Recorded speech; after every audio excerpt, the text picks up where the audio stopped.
Call Me Intern by Nathalie Berger and David Hyde is this year in a special screening category. And we are happy to have it this year because it was cancelled last year as because of the outbreak of the COVID. So we are more than happy to have Nathalie Berger and David Hyde with us. The subject of the film is still very relevant, unpaid interns. Nathalie Berger and David Hyde, thank you for joining us. So Nathalie, you are in Zurich, aren't you? Yep. And exactly. David, you are in Berlin. Yeah. So thank you so much. And I'm going to introduce you, both of you. Nathalie, you completed some studies in political science and photography. And then you made your first short movie, The Cost of Care, analyzing the voluntary tourism in Kenya. Then you worked for several years at Solar Impulse Foundation as a content audiovisual producer and writer. And Call Me Intern is your first feature film, documentary feature film. And now you're doing a master of film at the university in Zurich.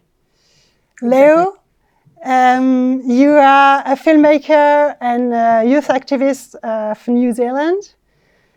You worked for several medias and film production for NGOs. You made a long documentary series about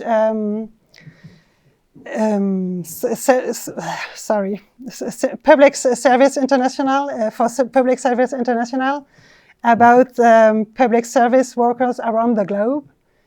And it is also your first movie that you made, called Me Interns.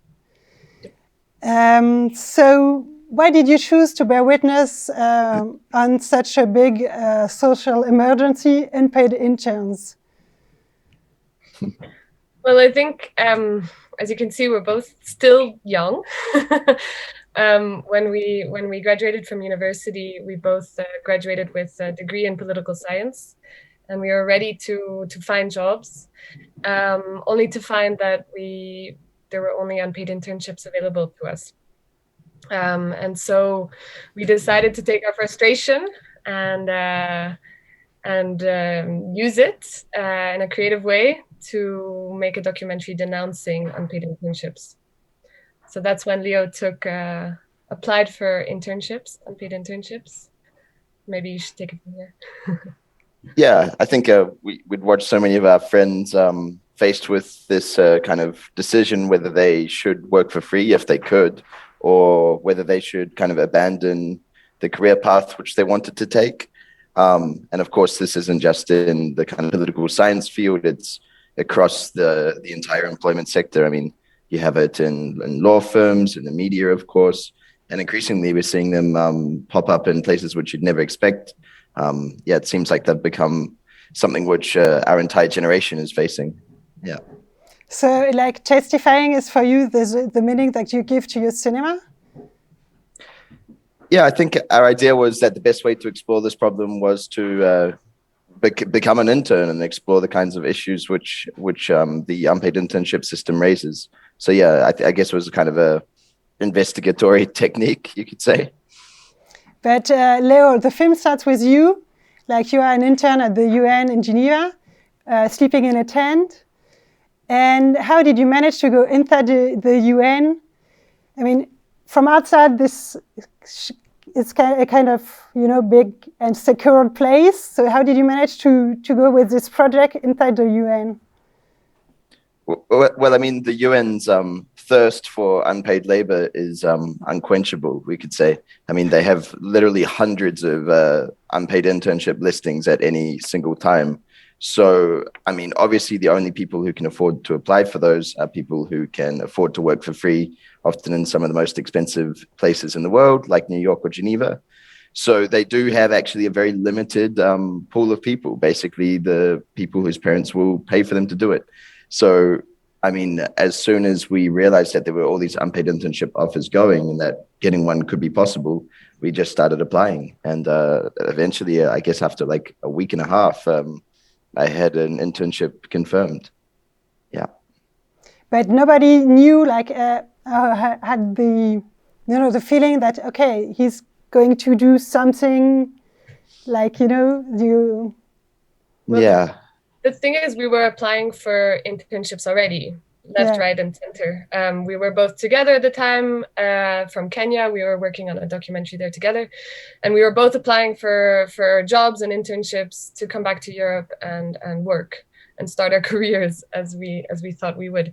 And it was there that while I had an interview with a job in Brussels.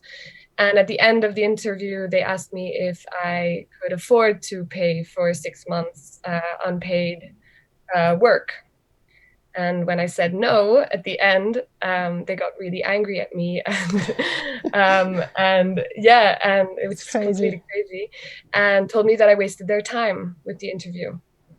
So we were both applying for unpaid internships already, and this was sort of with a plan in the background. But yeah, I mean, it was both of our dreams at one point to work for the UN as well. Sure. That turned around very, very quickly. Yeah. And how did you manage to have the first news, like in La Tribune de Genève?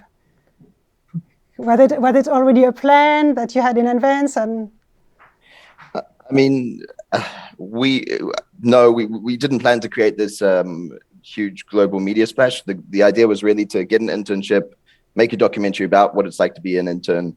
And then the 10th idea it was kind of like killing two birds with one stone. On the one hand, it gave us kind of a powerful symbol. I mean, we grew up with like the Occupy protests and things like this. So it was obviously like a clear symbol of the inequality, which is created when you have an unpaid internship policy.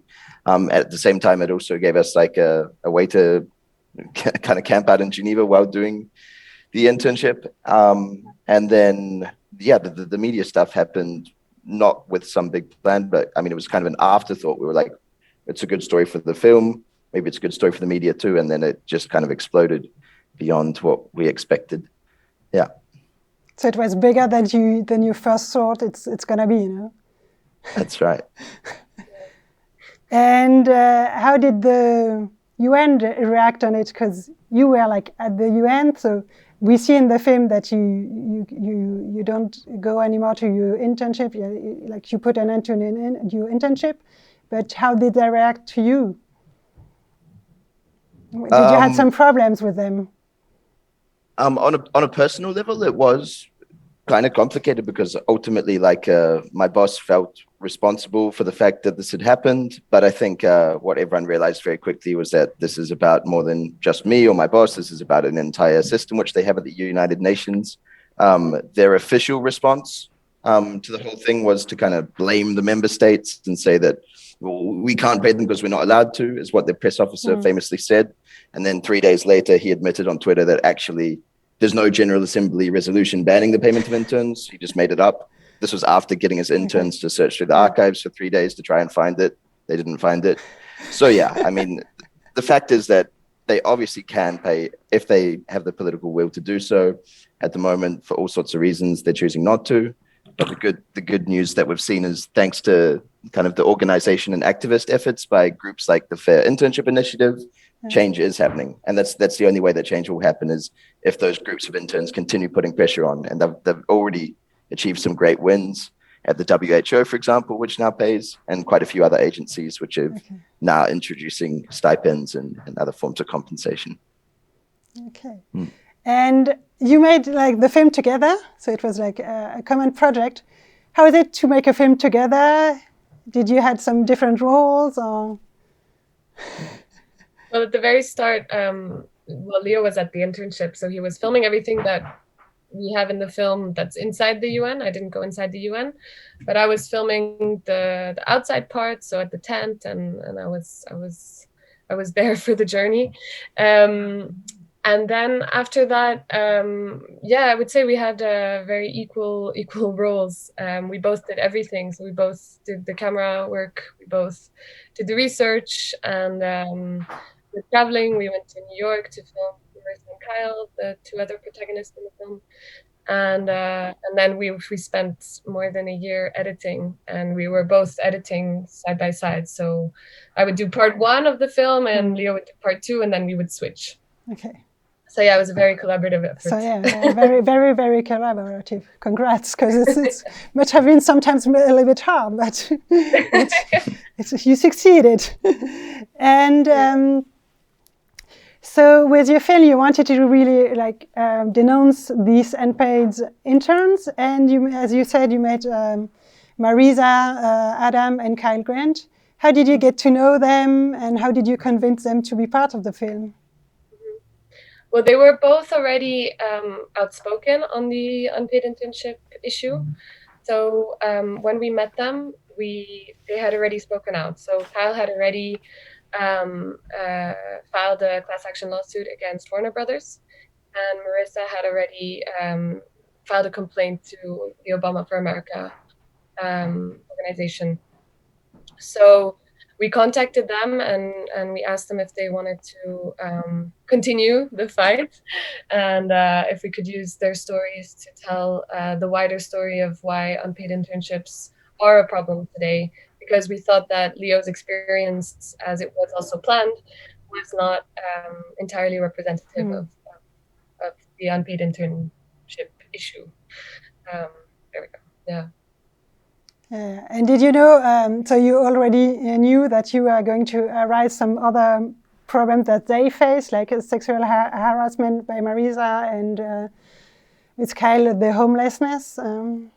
Yeah, so it's interesting because these were stories that we had heard countless times before we met Kyle and Marisa. Sexual harassment happens all the time with unpaid internships, with unpaid interns, because they're in such a vulnerable position. And one of the things that we faced that was the hardest was that a lot of interns didn't want to speak out. They were scared to speak out because the risk of losing their job or their job chances for the future is so big.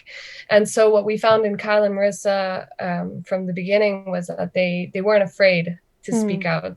And that was a big that was what we were looking for, people that weren't afraid to speak out. Yeah. Okay. So now let's go a little bit like away from the film on the broader subject, unpaid interns around the globe. Has the situation changed a little bit since you made the film? What do you think?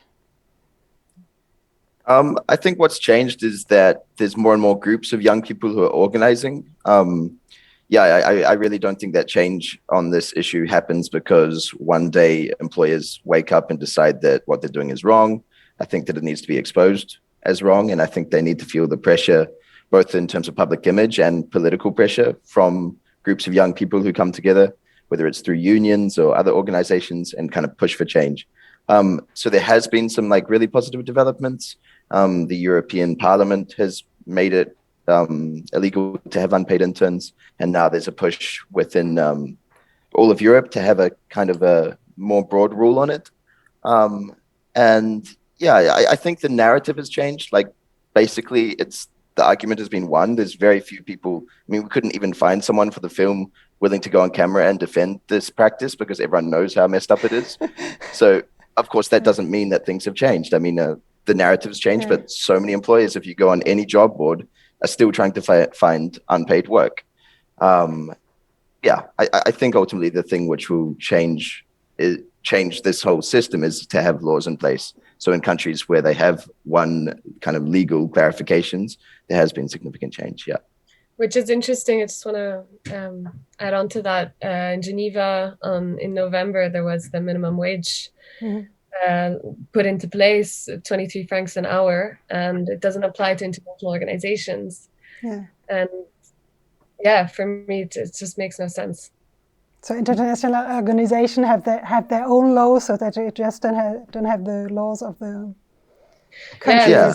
I mean, for me, they should just be following Swiss law. I mean, they're not only Swiss law. I mean, they should be following the very principles which they're founded upon. I mean, it's simply absurd to have all these organizations pretending to uphold human rights and at the same time limiting their employment opportunities to very wealthy people who can afford to work for free. I mean, it's obviously a scandal. The list goes on. Human Rights Watch, Amnesty International. I mean, the biggest names. It's just sickening, to be honest. Yeah, sure, indeed. So my last question to you will be: when you make a film, do you hope that the film can trigger change? I think it can trigger a conversation, but I think that change happens through organizing. Yeah, and that's why, again, like we might have helped kickstart the debate, but it's organizations like Fair Internship Initiative and other groups who are really kind of continuing the pressure.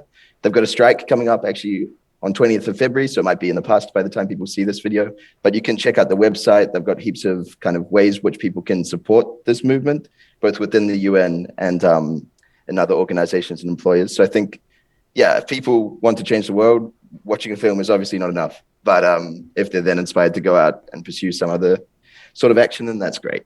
Yeah. Do you want to give us the website that you're changing? Sure. I think it's, I mean, if you find it on Facebook, Fair Internship Initiative, but yeah, we can send a link and then people can click it. Thanks. Yep. We'll add it. And hopefully through this film, we are helping to denormalize a system that has become so normal. I think that was the main target of making this film. That it's just not okay anymore to offer unpaid internships or to accept unpaid internships. Yeah. Thank you a lot for your time, and thank you. I think you made a change. You trigger change in order to make the debate and make people aware about it. And we hope that interns will be paid in the future everywhere. And thank you so much. Yeah. Thanks a lot for participating. Thanks. Have a good one. We were talking about Call Me Intern, a film by Nathalie Berger and David Hyde, which is in the special screening category of the 19th edition of the Human Rights Film Festival.